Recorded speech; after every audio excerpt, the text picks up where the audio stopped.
이렇게 눈이 와서 길이 좀 다소 미끄러울 수도 있지만 그래도 이 시간 하나님께서 허락하신 귀하고 복된 주일, 특별히 대강절의 네 번째 주일이요, 또한 이번 주는 또 주님께서 탄생하신 성탄의 주간이기도 합니다. 이렇게 주의 전에서 또한 각 가정에서 삶의 자리에서 한중한 신령과 진정으로 준비된 그 예배를 이 시간 드리고 있는 우리 오늘 이렇게 모든 가족들 위해 하나님의 위로와 평강이 늘 충만하시기를 주의 이름으로 간절히 축원합니다. 그 요한복음 3장에 보면 바리새인이며 사람들이 공회의 원인 니고데모라고 하는 사람이 예수님을 찾아오는 장면이 나옵니다. 그가 예수님을 찾아왔다라고 하는 것은 이건 보통 일이 아닙니다. 왜냐하면 우리가 아는 것처럼 당시 종교 지도자들은 예수님에 대해서 눈에 가시처럼 여겼거든요. 그래서 예수님에 대해서 좋게 생각하지 않았어요. 그렇기 때문에 당시 종교 지도자 가운데 한 사람이었던 이 사람이, 이 니고데모가 예수님을 찾아왔다라고 하는 이 사실이 소문이 나버리면 자기가 있었던 그 사회에서 쫓겨날 수도 있고 외톨이가 될 수도 있고 이런저런 불이익을 받을 수가 있다라고 하는 거예요. 그리고 당시 최고의 어떤 권위를 가지고 있는 사람이 목수의 아들밖에 되지 않는 이 젊은 청년에게 왔다라고 하는 것은 여러분 명예나 자존심 이런 것을 다 내려놓고 왔다라고 하는 겁니다. 그렇다 그러면 왜 이 니고데모라고 하는 사람은 그런 것을 다 감내하면서 예수님을 찾아왔을까요? 어떤 이유가, 분명한 이유가 있기 때문에 찾아온 거 아니겠습니까? 다른 바리새인들처럼 예수님 안에서 어떤 흠을 잡으려고 왔느냐? 아니다라고 하는 거예요. 그가 예수님을 찾아올 수밖에 없었던 근본적인 이유가 있었는데 갈급함입니다. 어떤 갈급함이냐? 영적인 갈급함이었다라고 하는 거예요. 그래서 그의 질문도 달랐습니다. 그는 예수님께 뭐라고 질문하냐 하면, 선생님이여 내가 어떻게 해야 영생을 얻을 수 있습니까? 이렇게 질문합니다. 그러니까 내가 얼마나 오래 살 수 있습니까? 얼마나 더 승진할 수 있습니까? 내가 얼마나 더 부자가 될 수 있습니까? 이런 게 아니라 내가 어떻게 해야 영생을 얻을 수 있습니까? 라고 하는 좀 고차원적인 질문을 합니다. 그랬더니 예수님께서 대답을 하시는데 정말 다정다감하게 말씀하시는 것이 아니라 뭐라고 이 니고데모에게 얘기하냐면, 네가 이스라엘의 선생인데 이런 것들을 알지 못하느냐? 라고 하면서 면박을 줍니다.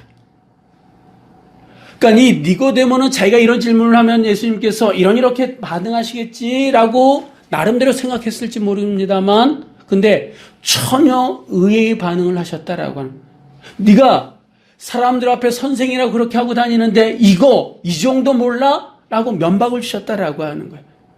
이런 예수님의 반응에 대해서 이 니고데모는 순간적으로 당황할 수도 있었을 겁니다.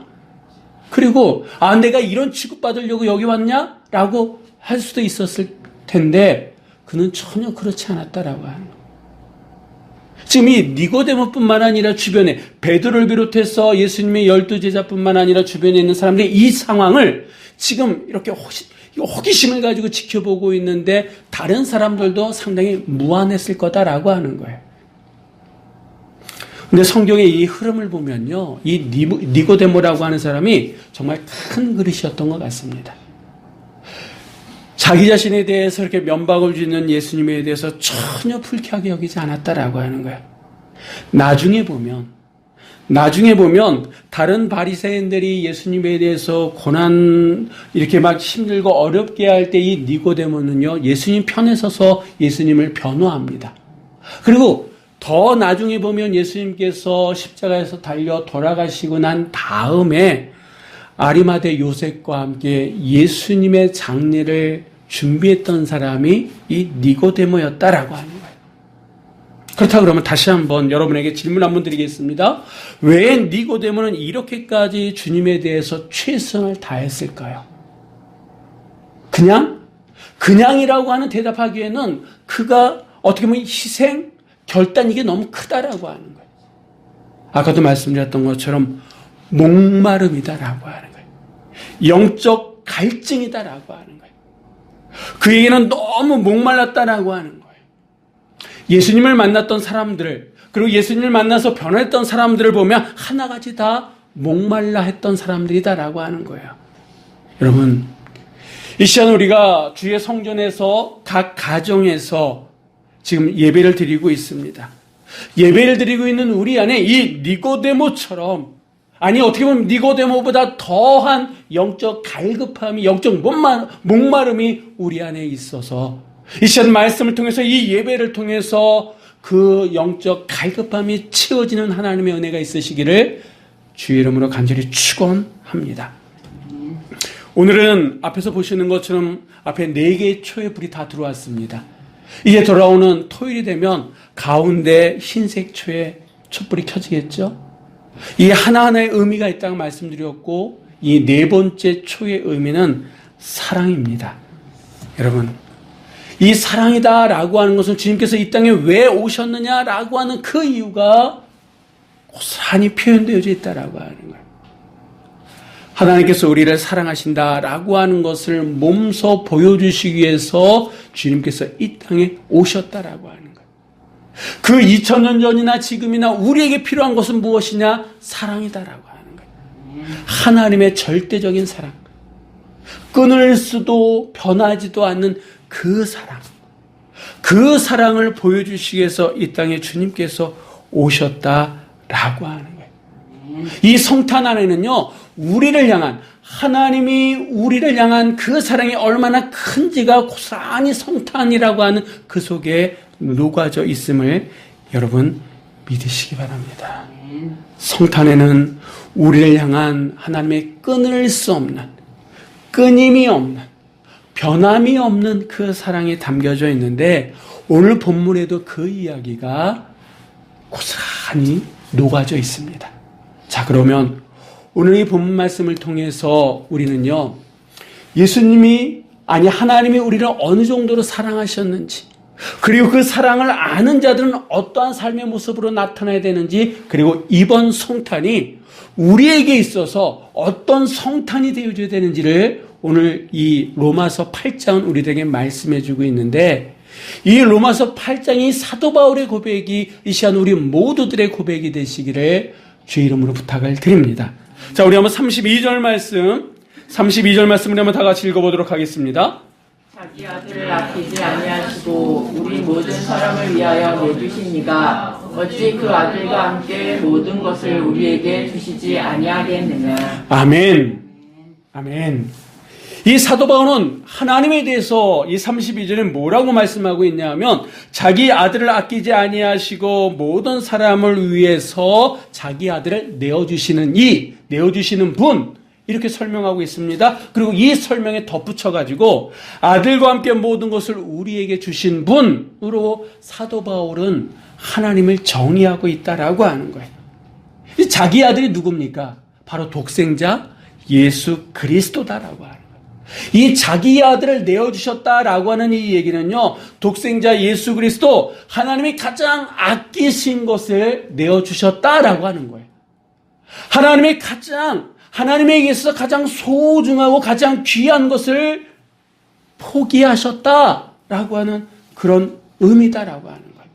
자, 그러면 여러분, 예수님을 십자가에 못 박으신 분이 누구냐? 누구라고 여러분 생각하십니까? 로마 군인들입니까? 아니면 당시 유대 종교 지도자들입니까? 아니면 빌라도입니까? 아니다라고 하는 거예요. 이 말씀으로 본다 그러면 예수님을 십자가에 못 박으신 분이 누구냐? 하나님 자신이다라고 하는 거예요. 아버지가 그 아들의 십자가에 못 박으셨다라고 하는 거예요. 그럼 왜 하나님께서는 이런 일을 하셨느냐? 한마디로 얘기하면 사랑이다라고 하는 거예요. 사랑하시기 때문에 누구를? 나를, 우리를. 저는 이 말씀을 생각하면서 묵상하면서 그런 생각이 들더라고요. 2000년 전에 하나님께서 나를 사랑하시고 인간들을 사랑하셔서 이렇게 당신의 가장 귀한 것을 포기하시기까지 하셨는데, 그러면 2000년이 지난 지금 지금에도 여전히 하나님께서는 우리를 위해서 당신의 가장 소중한 것을 포기하실까? 저는 포기하신다라고 믿습니다. 그 정도로 우리를 향한 하나님의 사랑은요, 변하지 않는다라고 하는 거예요. 끊임이 없다라고 하는 거예요. 끊을 수 없다라고 하는 겁니다. 그러니까 하나님께서 독생자 예수 그리스도를 십자가에 달려 돌아가게끔 하신 그 이유는 우리를 사랑하시기 때문이다라고 하는 거예요. 그렇다 그러면 이 말 속에서 성탄이 뭐냐라고 하는 것을 우리가 한번 생각해 볼 수 있다라고 하는 거예요. 성탄이라고 하는 것은 무엇이냐? 하나님께서 우리를 사랑하셔서 당신의 아들 독생자 예수 그리스도를 아끼지 아니하고 내어주신 그 십자가, 그 십자가의 그 사건의 시작이 뭡니까? 바로 성탄이다라고 하는 거예요. 바로 그것이 성탄이다라고 하는 거예요. 동시에 우리를 향한 하나님의 사랑이 구체적으로 어떻게 나타나느냐라고 하는 그 증거 가운데 하나가 바로 성탄이다라고 하는 거죠. 그래서 성탄, 이 성탄의 가장 기본은 무엇이다? 바로 사랑이다라고 하는 겁니다. 우리를 향한 하나님의 사랑, 우리가 감당할 수 없도록 그 엄청난 그 사랑, 그 사랑의 힘과 능력을 누가 알았느냐? 사도 바울은 알았다라고 하는 거예요. 깨달았다라고 하는 거예요. 그래서 그는 그 하나님의 엄청난 그 사랑을 깨달았기에 그는 고백합니다. 어떻게 고백하느냐? 우리 한번 37절의 말씀, 우리 한번 다 같이 읽어보도록 하겠습니다. 그러나 이 모든 일을 우리를 사랑하시는 이로 말미암아 우리가 넉넉히 이기느니라. 아멘. 그 하나님의 그 엄청난 사랑, 끊임이 없는, 끝이 없는, 끊을 수 없는 그 사랑을 깨달은 사도 바울은 뭐라고 고백합니까? 우리가 넉넉히 이긴다라고 고백하고 있다라고 하는 거예요. 이 사도 바울은 이긴다라고 얘기하고 있어요. 그러니까 이 사도 바울의 말 속에는 어떤 전제가 깔리냐면 누군가 뭔가 싸움의 대상이 있다라고 하는 거예요. 우리가 싸워야 될 대상이 있다라고 하는 거예요. 그 싸움의 대상과 우리가 싸워서 우리는 넉넉히 충분하게 이긴다라고 지금 이 사도 바울이 얘기하고 있거든요. 그러면 우리가 싸워야 될 대상이 뭐냐? 사도 바울은 오늘 보면 35절에 그거에 대해서 쭉 말씀하고 있는데 그 첫 번째가 뭡니까? 환난이다라고 하는 거예요. 환난, 곤고, 핍박, 기근, 적신, 위협과 칼 이렇게 나누는데 이 환난이라고 하는 것이 무엇이냐? 밖에서 습격해오는 고통이다라고 하는 거예요. 환경적인 고통을 의미합니다. 그 다음에 공고라고 하는 것은 내 인간들 안에서 나오는 고통이다라고 하는 거예요. 핍박은 다른 게 아니라 신앙 때문에, 믿음 때문에 오는 모든 고난을 의미하는 거고, 기근은 말 그대로 굶주림이고, 적신이다라고 하는 것은 헐벗음이라고 얘기합니다. 그리고 위협과 칼 등이 있다라고 얘기하는데, 이것은 내가 믿음으로 말미암아, 믿음이 있음으로 말미암아, 예수 그리스도로 말미암아 세상 사람들로부터 받는 온갖 고난과 생명의 위기, 이것을 의미한다라고 하는 거예요. 여러분, 우리가 예수 안 믿었으면 그런 일 없었을 텐데 예수를 믿음으로 말미암아 우리의 삶 속에 오는 그런 고통의 시간들이 있지 않습니까? 힘든 시간들이 있지 않습니까? 이런 것들에 대해서 지금은 힘들고 어렵다라고 하는 거예요. 정말 죽을 것 같다라고 하는 거예요. 근데 사도 바울은 뭐라고 얘기합니까? 넉넉히 이길 수 있다라고 그는 확신하고 있다라고 하는 거예요. 그럼 이 사도 바울이 힘이 세가지고 권력이 있어가지고 재산이 많아가지고 이길 수 있느냐? 그는 그렇게 얘기하지 않습니다. 어떻게 얘기했느냐? 우리를 사랑하시는 이로 말미암아. 우리를 사랑하시는 분이 누구십니까? 하나님이시다라고 하는 거예요. 우리를 사랑하시는 분이 누구십니까? 예수 그리스도다라고 하는 거예요. 우리를 사랑하시는 이가 누굽니까? 지금도 우리와 함께 하시는 임마누엘 성령님. 그러니까 하나님으로 말미암아 그 모든 환난이나 공고나 핍박이나 기근이나 적신이나 위협과 칼 속에서도 우리가 넉넉히 이길 수 있다라고 사도 바울은 선포하고 있다라고 하는 거예요. 그 정도로 하나님의 사랑, 우리를 향한 하나님의 사랑은 대단하다라고 하는 거예요. 여러분, 이 사도 바울의 말 속에는요, 그 엄청난 사랑을 받고 있는 하나님의 그 엄청난 끊임이 없고 끊을 수 없는 변함이 없는 그 사랑을 받고 있는 우리라 할지라도 우리의 삶 속에 고난이 있다는 거예요, 없다는 거예요? 있다는 얘기다. 없을 수 없다라고 하는 거예요. 하나님의 아무리 큰 은혜가 우리에게 임해도 우리가 인생에 살아가면서 있는 고난을 면제받을 수가 있는 게 아니다라고 하는 거예요. 다만 그 상황 속에서 우리가 견디게끔 하는 하나님이 주신 은혜가 있고 결국은 그 상황 속에서 우리는 넉넉하게 이길 수 있다라고 하는 거예요. 여러분, 이 고난에 대해서 성경은 예수 믿으면 만사 형통이다 얘기하는 게 아니다라고 하는 거예요. 예수 믿음으로 말미암아 들어오는 고난도 있다라고 하는 거예요. 내가 잘못해서 받는 고난도 있지만 예수 그리스도로 말미암아 받는 그런 고난도 있게 되는데, 성경은 그 고난과 힘듦에 대해서 네가 무조건 면제받는다 그런 거 없다라고 하는 것이 아니라 견딜 수 있는 힘을 하나님께서 주신다라고 하는 거예요. 그래서 결국에는 어떻게 된다라고요? 이길 수 있다. 넉넉하게 이길 수 있다. 그렇기 때문에 이 변함없는, 끊을 수 없는, 끊임없는 그 하나님의 사랑이 우리 안에 있기 때문에 여러분, 끝날 때까지 절대 끝난 게 아님을 믿고 포기하지 말란 얘기예요. 지금 당장은 힘듭니다. 좀처럼 바뀌지 않고 변하지 않는 그런 상황 속에서 지금이라도 끝내고 싶어요. 그런데 그게 아니다. 그렇다면 안 된다라고 하는 거예요. 지금도 나를 사랑하시는, 나를 위해서 준비하고 계시는 그 하나님의 사랑이 있기 때문에 조금만 더 견디라고, 조금만 더 참으라고. 아무리 이 코로나가 지금 1년, 2년 앞으로 좀 더 간다 할지라도 하나님께서 우리의 살 길을 열어주시고 그 순간순간 견딜 수 있는 힘과 능력을 주시기 때문에 포기하지 말라라고 하는 거예요. 우리가 그 문제에 대해서 얼마나 마음 졸이면서 기도하고 또 기도하고 하나님 앞에 맡기고 있지 않습니까? 그런데도 바뀌어지는 게 없어. 달라지는 게 없어.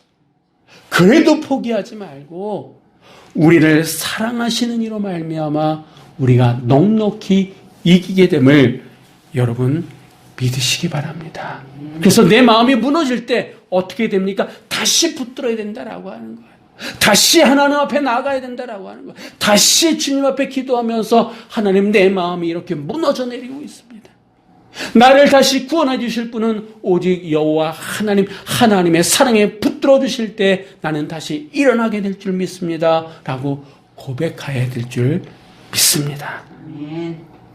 자, 이렇게 사도 바울은요, 그 끊을 수 없는 하나님의 사랑으로 말미암아 모든 것을 주신 그 하나님의 사랑으로 말미암아 우리가 넉넉히 이길 수 있습니다 라고 고백했을 뿐만 아니라 그가 더 확신에 찬 목소리를 내는데, 우리 한번 38절 39절까지 말씀 우리 한번 다 같이 읽어보도록 하겠습니다. 내가 확신하노니 사망이나 생명이나 천사들이나 권세자들이나 현재일이나 장래일이나 능력이나 은품이나 기품이나 다른 어떤 피조물이라도 우리를 우리 주 그리스도 예수 안에 있는 하나님의 사랑에서 끊을 수 없으리라.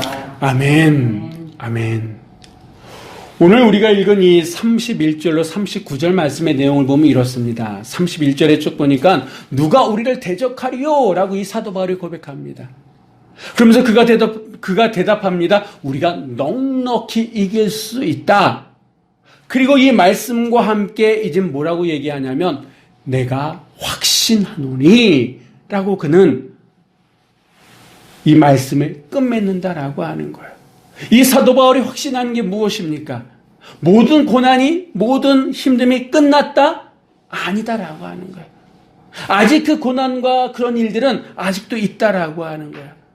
그는 그 어떤 고난 속에서도 우리를 향한 하나님의 변함없는, 끊임없는, 끝이 없는 그 사랑에 대한 확신, 그 확신을 그는 고백하고 있다라고 하는 거예요. 그럼 뭐라고 얘기합니까? 다른 이 땅의 그 다른 어떤 피조물이라 할지라도 그것이 아무리 힘이 있고 능력이 있고 아무리 잔인하고 나의 삶을 힘들고 어렵게 한다 할지라도 우리 주 예수 그리스도 안에 있는 사람들을 향한, 우리 성도를 향한, 나를 향한 하나님의 사랑을 절대 끊을 수 없다라고 그는 확신하고 있다라고 하는 거예요. 이 사도 바울의 이 확신이, 이 사도 바울의 고백이 오늘 이 시간 나의 고백, 나의 확신이 되시기를 주의 이름으로 간절히 축원합니다. 사랑하는 성도 여러분, 성탄은 하나님께서 우리를 어느 정도, 얼마만큼 사랑하시는 것을 보여주는 사건 중에 사건이요, 증거 중에 증거다라고 하는 거예요. 하나님은 자신에게 가장 귀한 것을 포기하실 정도로 누구를 사랑하시는 거예요? 우리를. 누구를 사랑하시는 거예요? 나를 그 정도까지 사랑하셨다라고 하는 거예요. 그 사랑은 2000년 전이나 2000년이 지난 지금도 여전히 하나님의 눈길은 누구에게 머물러 있습니까? 나에게 머물러 있다라고 하는 거예요. 그 정도로 나를 사랑하시는 분이 바로 하나님이신 줄 믿으시기 바랍니다. 이 사랑의 은혜가 아직도 우리 안에 있다라고 하는 거예요. 목사 안에만 있는 것이 아니라 이 시간 이 자리에 있는, 그리고 각 가정에서 삶의 자리에서 예배드리는 우리 모두들 가운데 있다라고 하는 거예요. 그렇기 때문에 지금의 상황이 아무리 힘들고 어렵고 생각만 해도 눈물이 전연하고 가슴을 칠 수밖에 없는 그런 상황이라 할지라도 이때가 지나면 우리는 넉넉히 이기게 될 줄 믿습니다. 우리가 어떻게 이길 수 있습니까? 우리를 사랑하시는 이의 사랑이 아직도 유효하기 때문에, 아직도 그 끊임없는, 끊을 수 없는 그 사랑이 나에게 있기 때문에, 나를 향한 하나님의 사랑이 있기 때문에 우리는 넉넉하게 이기게 될 줄 믿습니다. 그렇기 때문에 이 사도 바울은 뭘 얘기하냐면, 아무리 상황이 힘들고 어렵다 할지라도 연약한 믿음에 흔들리지 말라라고 하는 거예요. 다시 얘기하면, 아무리 힘들고 어려운 그런 상황 속에서 우리가 그냥 푸념으로 내뱉는 그런 말들, 하나님 정말 계시긴 한 거냐고, 계시다 그러면 어떻게 나에게 이러실 수 있냐고, 나를 사랑하긴 맞는 거냐고, 이런 얘기, 하란 얘기, 하지 말란 얘기, 하지 말란 얘기다. 여러분, 우리 이곳에 계신 저를 포함해서 우리 권사님들 다 자녀분들 키우시고 계시잖아요. 다 크셨잖아요. 나는 내 아들을, 내 딸을 사랑하는데 좀 힘들고 어려우면 그 아들과 딸들이 와가지고 날 정말 사랑하냐고, 나를 위하고 있는 거냐고 맨날 그렇게 그냥 불만한다 그러면 부모의 마음이 어떻습니까? 좋지 않잖아요. 하나님의 사랑은 끊을 수 없고 끊임없고 끝이 없는데, 좀 상황이 힘들고 어렵다고 내 뜻대로 되지 않는다고 해가지고 하나님 앞에 나와서 하나님 어떻게 그러실 수 있냐고, 나한테 언제까지 그러실 거냐고, 내가 그렇게 나도 모르게 힘들기 때문에 불평하고 불만, 이제는 더 이상 하지 말자는 얘기예요. 아니, 예전에는 10번 했다 그러면 이제는 성탄을 앞두고 나를 향한 그 하나님의 사랑을 내가 깨달았다 그러면 줄여나가자라고 하는 거예요. 그리고 나중에 가서는 그 불평마저도 불만마저도 하지 말자라고 하는 겁니다. 왜? 하나님의 사랑이 아직도 우리 안에 있기 때문에. 그 사랑은 우리를 어떤 상황 속에서도 넉넉하게 이길 수 있기 때문에.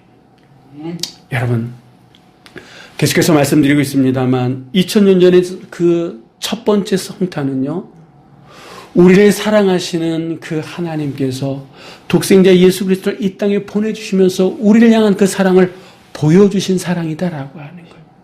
그러면 2021년 오늘의 우리의 성탄은, 우리가 준비하고 이제 토요일 날 주님 앞에 예배로 드려야 되는 그 성탄은 어떤 성탄이어야 되느냐? 우리를 향한 그 끊임없는, 끝이 없는, 변함없는 그 사랑을 우리가 이제 깨달았다 그러면, 이제는 우리의 삶을 통해서 그 받은 사랑을 다시 하나님 앞에 드릴 수 있는 그런 성탄이 되어야 된다라고 하는 거예요. 동방박사들이 귀하고 복된 예물을 준비했던 것처럼 우리가 이번 한 주간 정말 하나님을 향한 그 사랑, 우리를 향한 그 사랑에 감사해서 하나님 사랑합니다. 하나님의 사랑의 고백을 드리고 이제 더 이상 어떤 삶 속에서도 나는 흔들리지 않고 넉넉히 이길 수 있습니다.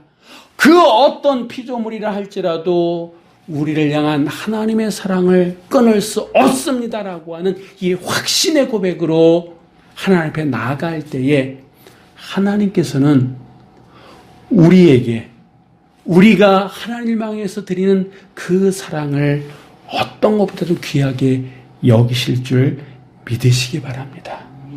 그래서 이번 성탄은요, 사랑받은 우리가 그 사랑을 하나님 앞에 되돌려드릴 수 있는, 되드릴 수 있는 그런 사랑의 성탄이 되어졌으면 더 좋겠습니다. 또한 그 하나님의 사랑을 받았기 때문에 우리는 서로가 서로를 사랑해야 된다라고 하는 거예요. 하나님이 이 사람도 사랑하고 저 사람도 우리 한 사람 한 사람이 하나님의 사랑의 대상이다라고 하는 거예요.